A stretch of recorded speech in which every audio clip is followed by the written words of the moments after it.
ప్రభునందు ప్రియమైన విశ్వవాణి సజీవ దర్శనం వీక్షకులకు ప్రభు అయిన యేసుక్రీస్తు వారి ఘనమైన నామంలో శుభములు.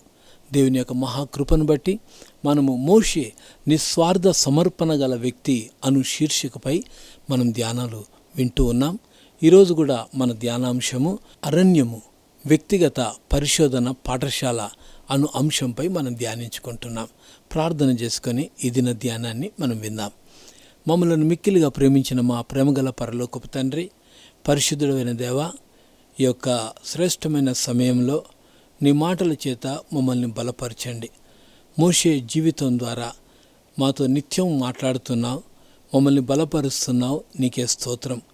మోషే జీవితము నాయనా మాకు ఒక పాఠం నేర్పించేదిగా ఉంది.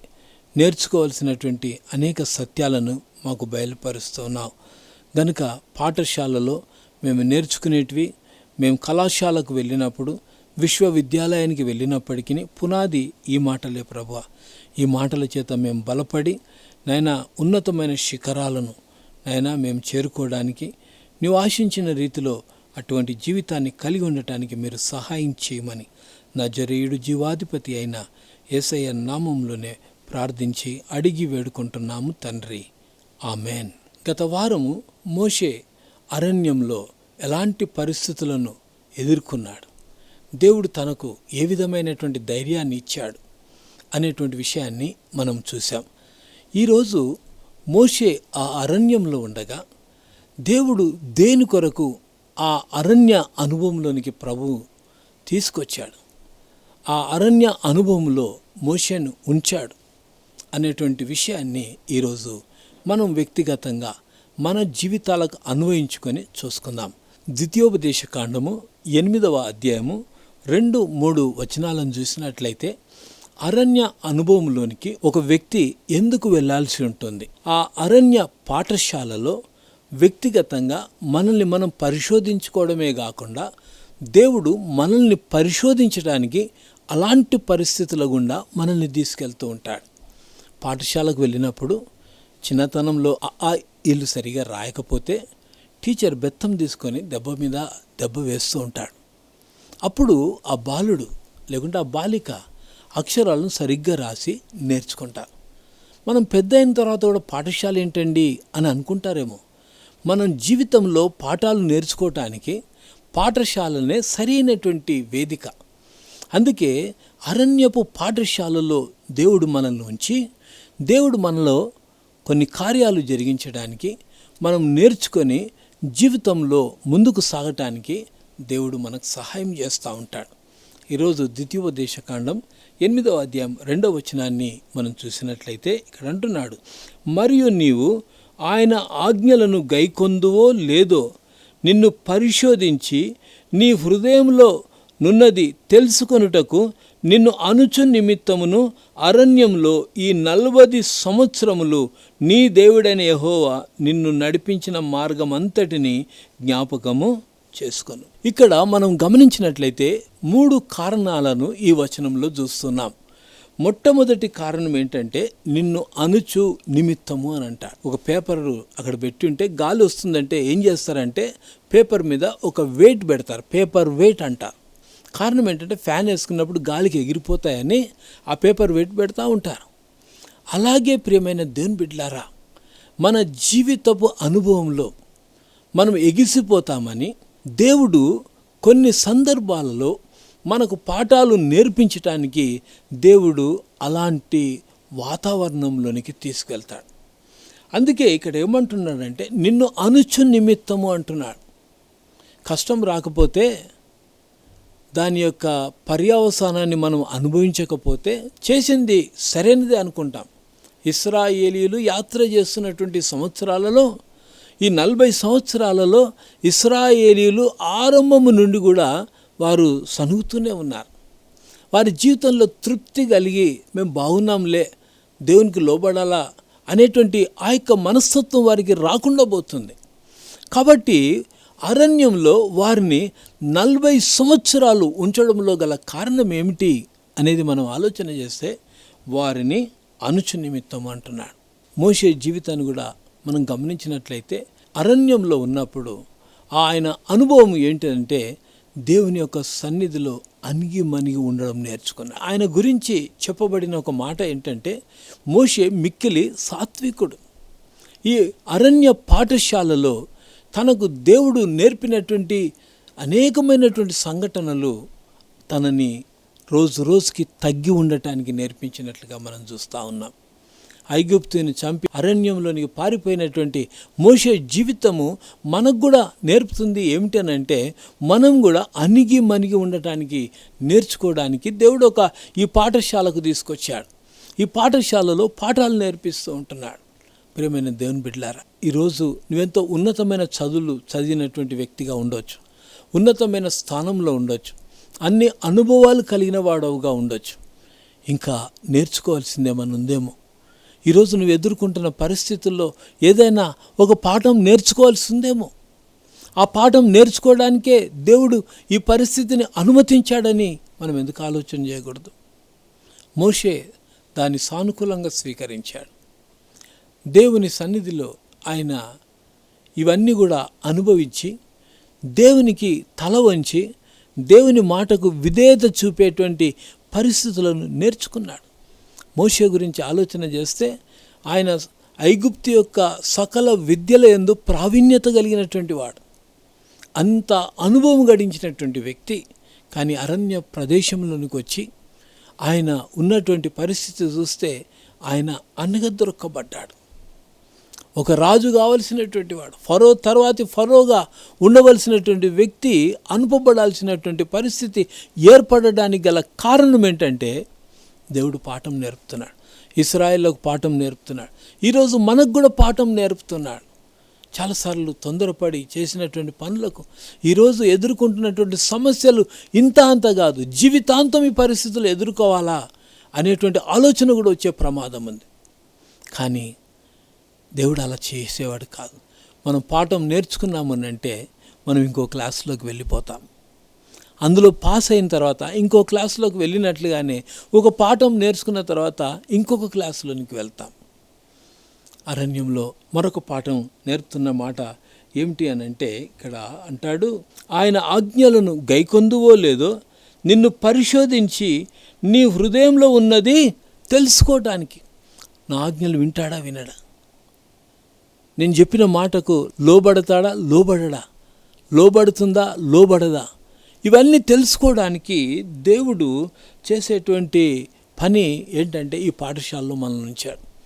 ఈరోజు కష్టంగా అనిపించవచ్చునేమో, శ్రమల్లో, బాధల్లో, లేకుంటే కష్టాల్లో ఇవన్నీ ఎదురైనప్పుడు అయ్యో ఏమిటి పరిస్థితులు నా జీవితంలో, నేను ఎక్కడ ఉండాల్సినవన్నీ ఎక్కడ నేనున్నాను అని నువ్వు ఆలోచన చేసి కృంగిపోతుంటావేమో. కానీ దేవుడు నీతో నాతో మాట్లాడడానికి గల కారణం ఏంటంటే మనం ఆయన ఆజ్ఞకు విధేయత చూపుతామా లేదా అనేది చాలా ప్రాముఖ్యమైనటువంటి విషయం. అవును ప్రియ దేవుని బిడ్డ, ఈరోజు ఆయన ఆజ్ఞలు గైకుంటున్నామా? దేవుని యొక్క ఆజ్ఞలు మనం గైకుంటే గనక ప్రియ దేవుని బిడ్డ మన జీవితంలో పాఠం నేర్చుకున్నట్లే మరొక మెట్టులోనికి వెళ్ళిపోతాం, మరొక తరగతిలోనికి వెళ్ళిపోతాం, ఉన్నతమైన శ్రేణిలోనికి వెళ్ళిపోతాం, ఉన్నతమైన స్థాయికి ఎదుగుతాం మనం. అలాంటి కృప దేవుడు ఇవ్వాలని పరీక్షలు పెడతా ఉంటాడు. కనుక మనం పరీక్షల్లో నెగ్గేవారంగా ఉండాలి. తర్వాత మూడో విషయాన్ని మనం గమనించినట్లయితే దేవునికి మన హృదయంలో ఉన్నది ఆయనకు బాహటంగా తెలుసు.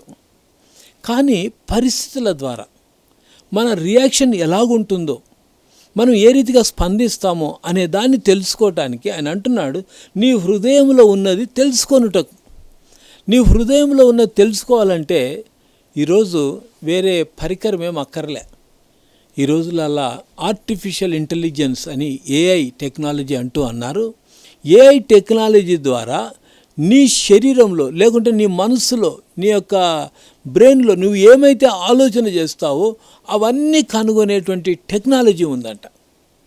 కానీ దేవునికి అవన్నీ అక్కర్లే. నీవు మనసులో ఏమనుకుంటున్నావో ఆయనకు బాగా తెలుసు.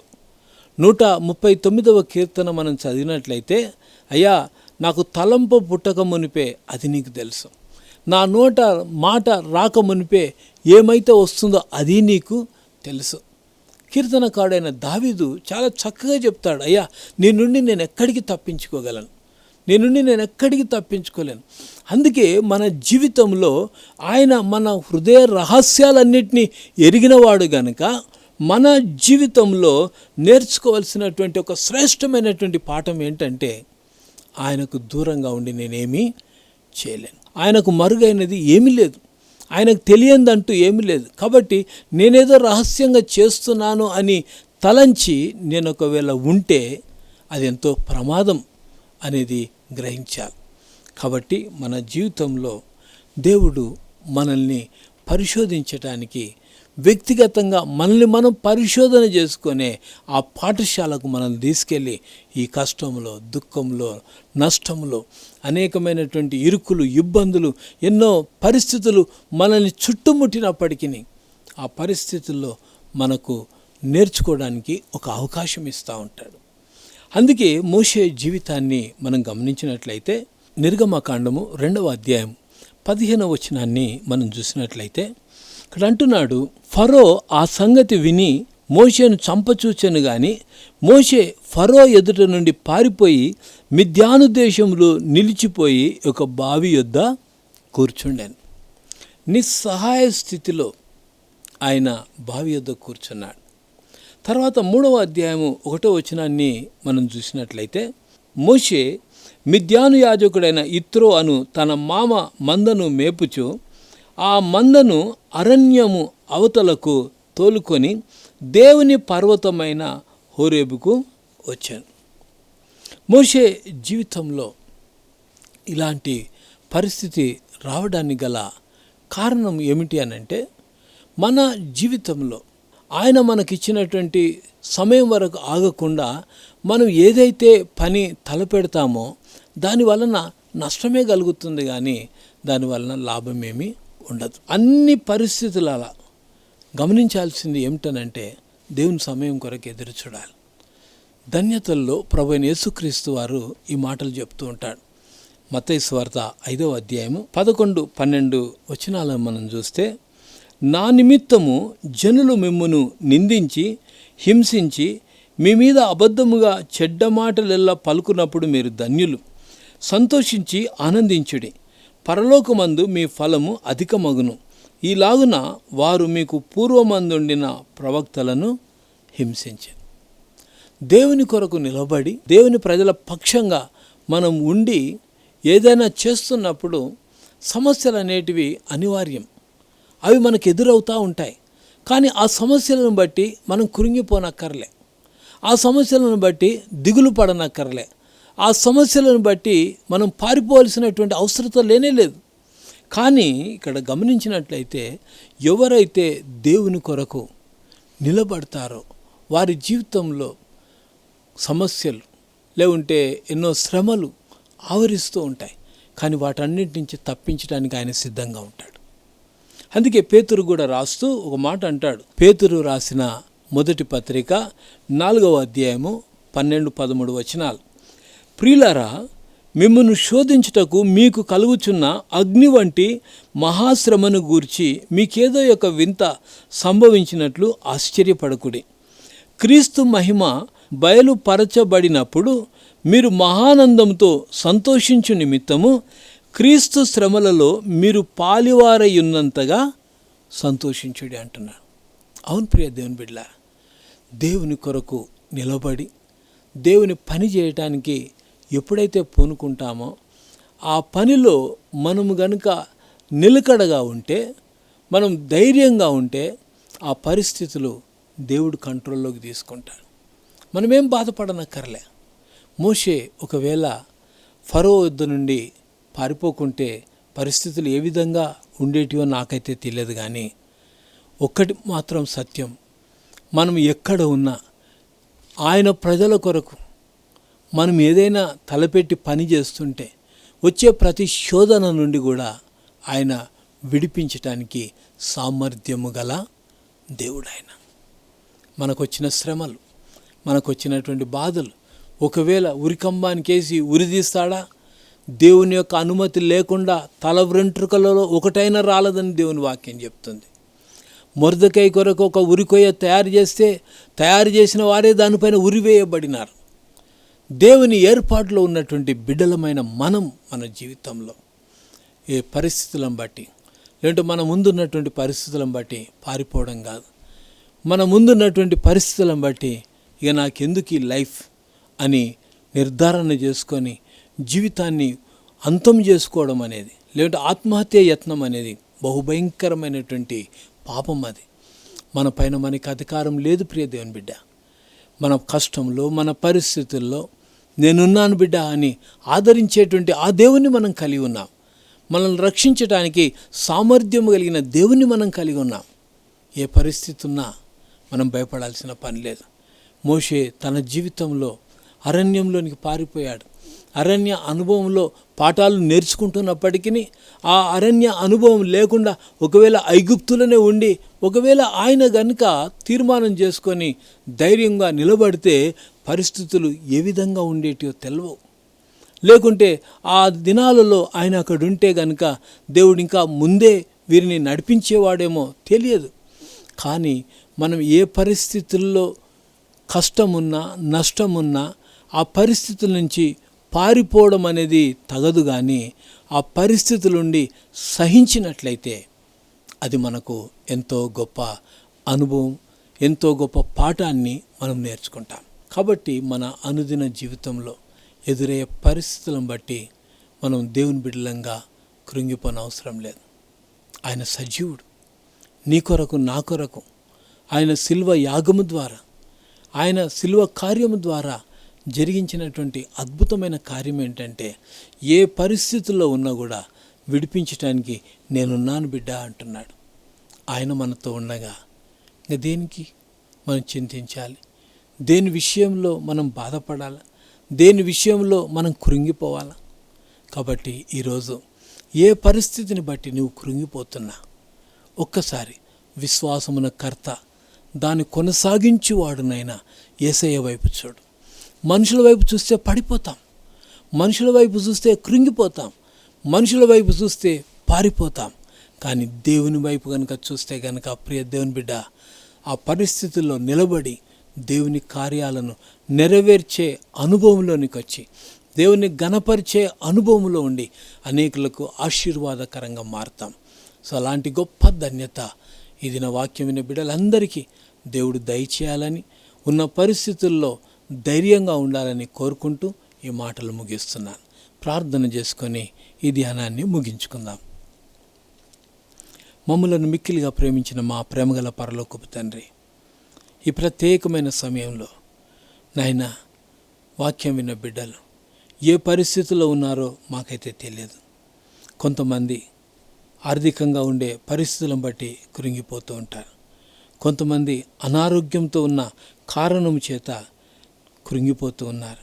కొంతమంది అయా చూసుకునే వాళ్ళు ఎవరు లేరు, నేను ఒంటరిగా ఉన్నాను అనేటువంటి వారు కొంతమంది ఉన్నారు. లేకుంటే ఇంకేమైనా పరిస్థితులను బట్టి కృంగిపోయేవారు ఉన్నారు. అప్పుల బాధలు తీర్చలేని స్థితిలో ఉండడం ద్వారా ఇక జీవితం ఎందుకు అనుకునేటువంటి వారు కూడా కొంతమంది ఉంటారు. కానీ ప్రభువా, నువ్వు మార్గం చూపించే దేవుడవు నాయన.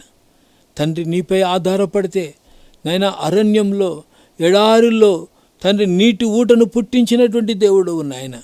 అరణ్యంలో తండ్రి పోషించేటువంటి దేవుడవు నాయన. ఇంత గొప్ప దేవుని మేము కలిగి ఉండగా ఉన్న పరిస్థితుల్లో నీపై ఆధారపడే కృపను మీరు దయచేయండి నాయన. అన్నిటికంటే మించి మా కొరకు ఈ లోకానికి వచ్చి నేనున్నాను బిడ్డ అని మా హృదయంలో మీరు నివాసం ఏర్పాటు చేసుకొని అడుగడుగున మీరు ధైర్యపరుస్తుంటే పరిస్థితులు ఒకవైపు మమ్మల్ని కృంగదీస్తూ ఉన్నాయి. కానీ ఆ పరిస్థితుల్లో నీ వైపు చూసినప్పుడు నాయన అద్భుతమైన కార్యం జరిగించి నీ నామాన్ని మహిమపరచుకోమని నజరేయుడు జీవాధిపతి అయిన యేసయ్య నామములనే ప్రార్థించి అడిగి వేడుకుంటున్నాము తండ్రి. ఆమేన్. మన ప్రభు అయిన యేసుక్రీస్తు వారి కృప, తండ్రి అయిన దేవుని ప్రేమ, పరిశుద్ధాత్ముని యొక్క అన్యోన్య సహవాసం వాక్యం విన్న బిడ్డలందరికీ ఇప్పుడు ఎల్లప్పుడూ సదాకాలం తోడై నడిపించును గాక. ఆమేన్.